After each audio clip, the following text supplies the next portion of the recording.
stopped to think about how the first world has been able to maintain its status of being on top while the third world is constantly at the bottom? Well, it goes beyond innovation and technology.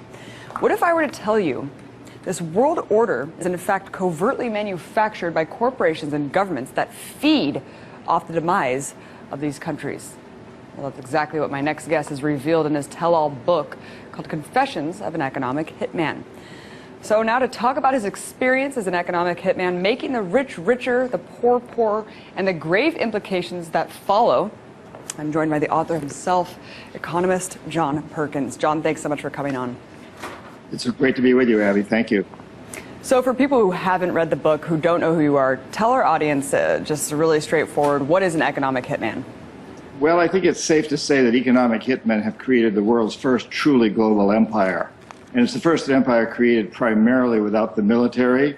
And it's not a national empire. It's not an American empire. It's really a corporate empire created by economic hitmen like me.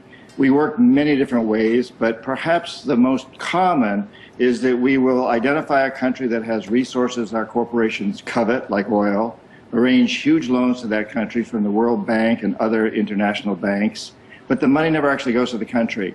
Instead, it goes to our own corporations to build big infrastructure projects in those countries, like power plants, industrial parks, things that benefit a few wealthy families, but don't help the poor, who are too poor to buy electricity, can't get jobs in industrial parks because they don't hire many people.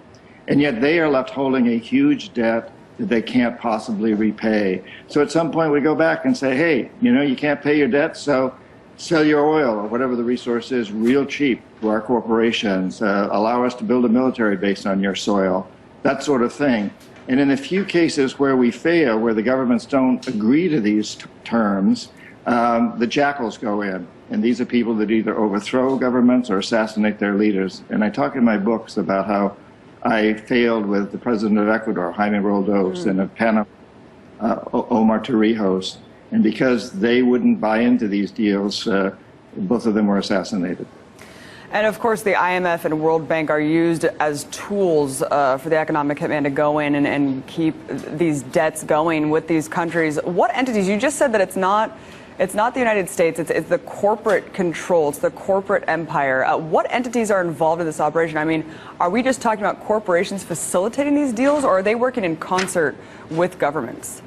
I think we've come to a point, Abby, in history where corporations really control the governments. Right. We know that nobody gets elected to a major position in the United States without huge corporate support, and then they basically become servants to the corporations. It isn't their fault. It isn't Obama's fault that he now has to bring in people who are very friendly to corporations to watchdog those very corporations. He wouldn't be president if he didn't do that. So really today we've gone from a point where 200, 300 years ago, religious organizations call the shots around the world, to ones where governments call the shots for some time, and now it's the corporations that are calling the shots in various different ways. There's this revolving door, so there's really no separation between corporations and government at the very highest levels. The leaders bounce back and forth between the two. John, you mentioned Ecuador. I want you to talk more extensively about what happened there and why the jackals needed to come in. Well, Ecuador had been under the leadership of military dictators for a number of years, men put into office by the CIA and kept there by the CIA. And then there was kind of a revolution, a democratic revolution in Ecuador, and they democratically voted in this president, Jaime Roldos. This is back in the 70s. And Jaime ran on a ticket that said he was going to clamp down on the oil companies. He wanted them to continue drilling for oil, but they had to give a bigger share of their profits to the people. We didn't like that. And so my job and that of other economic hitmen was to convince Jaime to do differently. He didn't. He wouldn't be convinced. He had great integrity. He stuck to his guns, and so he was assassinated. And I saw you in another interview. You were talking about Iraq. What steps were efforted there? It was kind of like Iraq was a case where everything was tried, and then it ultimately ended in a ground invasion. Why did it need to end there? Well, it's an interesting case. It's a kind of a long story. We had an amazingly successful operation in Saudi Arabia where we convinced the Saudis to buy into a deal with us whereby It's a long story. I won't go into the details, but it was extremely helpful to us and our oil companies and our big major corporations. We wanted Saddam Hussein to buy into a similar deal. Saudi Arabia was the largest producer of oil at the time. Iraq was the second largest. He wouldn't buy. Economic hitmen couldn't convince him, and the jackals went in to try to assassinate him. They couldn't. He had very good security. He had look-alike doubles. It was hard to take him out. They couldn't take him out. So there was the first invasion. And we thought that that would bring him around. He lost his military, but he still stuck to his guns. He did not give in. And, to make a long story short, the second invasion came because we felt that we really had to take over Iraq. Right. Yeah, it's amazing when you look at your work, John, and then you realize what is really at play here. It kind of makes all this rhetoric completely absurd when it's really just all about the control of these resources. I mean, when you're looking at the globe right now, there's very few independent states still left that are not under the wing of Western imperialism. I mean, Iran, Syria, North Korea, Cuba. Let's just take the case of Iran. What do you think the outcome is going to be in this country? I think we're in a very, very difficult and dangerous situation there.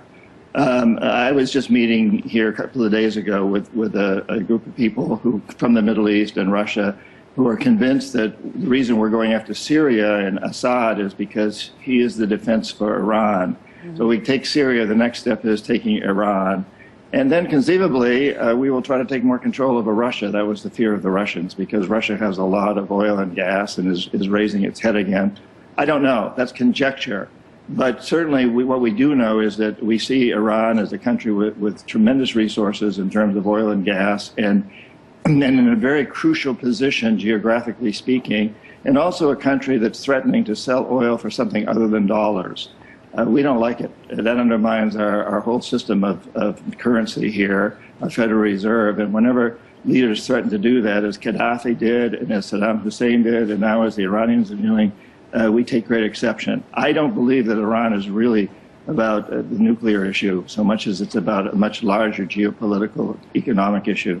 Absolutely. And of course, the funding of Hamas, Hezbollah, these are things that are kind of a thorn in the side of the establishment, let's say, in terms of Iran. But, you've talked about the real cause of our global financial meltdown is, quote, predatory capitalism. What is that? And is there a way to have global capitalism without it being predatory? Well, I believe there is. In fact, I went to business school in the late 60s, and it was Keynesian economics, Keynesian capitalism, which was very different. Keynesian capitalism said that corporations need to make profits and pay their investors a decent rate of return, but they also need to be good citizens and take good care of their customers and their employees, especially. A CEO would take a big cut in pay before he'd lay anybody off. That all changed in the 70s when Milton Friedman, the Chicago School of Economics, came along and basically replaced Keynes. And the crux of Friedman's ideas is that the only responsibility of business is to maximize profits, regardless of the social and environmental costs. That changed everything. And essentially everybody's bought into that since. Ronald Reagan embraced it back in his day, and Margaret Thatcher did, and every major leader, including every U.S. president, Democrat and Republican alike, has embraced that, and so have the big corporations. I think it's a terrible system. To say that the only reason business is there is to maximize profits is absurd. It's the first time anybody said this, as far as I know, in a large level. What we need to do, we the people, we the consumers, have more power perhaps than we realize that we have. Right. And we need to set a new goal for these corporations and only buy from corporations that have a stated objective of serving a public interest. Yes, make a decent rate of return to encourage capital, but also set as your main goal to serve us, the people, public interest, employees, suppliers, consumers, serving us. That should be the goal. Well, of course, I mean, the system as it currently stands is completely unsustainable. You don't have to be a genius to look at it and say this is not going to last much longer. It's so short-sighted, John. But I mean, at the same time, asking consumers to be conscious buyers, it's not happening. I mean, look at the case of BP still thriving after poisoning the entire Gulf coast. I mean, it just seems like we're pretty far from consumers kind of taking that upon themselves. So do we need more government regulation? I mean, what do you think? Well, we won't get government regulation until we've convinced the corporations that it's going to serve their best interest, because they control the government. During a lot of my lifetime, our elected officials wrote the laws of the land, but today it's really the lobbyists that write the big laws and pass them through the government officials who they essentially own. So we've got to convince the corporations. And you know, we actually have a very good history of that. When I was in college, there was apartheid in South Africa. We boycotted corporations that supported it. It went away. We had rivers on fire in Ohio and other parts of the United States, terrible pollution. We forced corporations to clean it up. We forced them to open their doors wider to women and minorities. We actually have a very good success record. So I think as we become more and more aware of the Occupy movement, this program that you're doing here, the amount of attention that's being given around the world now, I think people are really beginning to wake up. I have great hope that we will put tremendous pressure on these corporations, that we will understand that the marketplace is a democracy if we choose to make it that every time we shop, we're voting. Absolutely. I tell the people that all the time. Voting for president is potentially the least important thing. I mean, every day you're voting in so many different ways. John, I couldn't agree more. And we need to step up. It's not even a matter of that. I mean, it needs to happen in order for us to really save the future of this planet and future generations. I wanted to ask you, in a 2010 interview, you were talking about Latin America. You said the mainstream press is aligned against the progressive movement there. Talk about the revolution you see happening and why it is that the press won't cover it. Well, yes, we've seen 10 countries in Latin America now democratically vote in pretty progressive presidents, very different levels. It's different in Chile, from Ecuador, from Venezuela, and so on. But there's been a large movement, and in every one of these 10 countries, the former leaders during much of my lifetime were military dictators, brutal, usually, often put into power by the CIA and kept there. So we're seeing a change. And I think the mainstream press in the United States is not reporting on it because the mainstream press is controlled by big corporations to a very large degree. Other press around the world is reporting on it. I'm fluent in Spanish. You can go online and read the Latin American newspapers, and you read a lot about it. It's amazing how they portray, Chavez and Castro, just making it seem like they are these dictators who, I mean, here you have Venezuela having, I mean, such an outrageous voter turnout, really a sweeping win there. But of course, the way it's covered is just so interesting. Really shows a lot about who's really running these press outlets. But I wanted to talk to you about another thing that you've said. You said that this whole system, John, has been going on for decades. I mean, you say that it's as old as empire itself. Why aren't more people speaking out that are involved? And do you personally have any regrets for doing what you did? You know, I did one point, Abby, I would like to make. I do think that Castro is a dictator, but Chavez is not. So okay. We do need to make that distinction. You know, the system's as old as empire, except today it's more subtle and in some respects more dangerous, because empires used to be built by militaries and people were proud of it. We're spreading civilization, we're spreading Catholicism, whatever we're spreading. But today, most people in the United States don't realize that this is going on. It's a very, very subtle form of empire building among the big corporations. But I think we are becoming much more aware. There's movements around the world, the Occupy movement, the Arab Spring, what's going on in Latin America, what's going on in Russia and China. I think people are waking up. And so I'm actually very, very hopeful and excited that we're doing this. A lot of programs, your program. There's a lot of documentaries being made, a lot more books being written. Back in 2004, when Confessions was published, I felt like kind of a lone voice in the wind, but I don't feel alone anymore. There's a lot of people speaking out.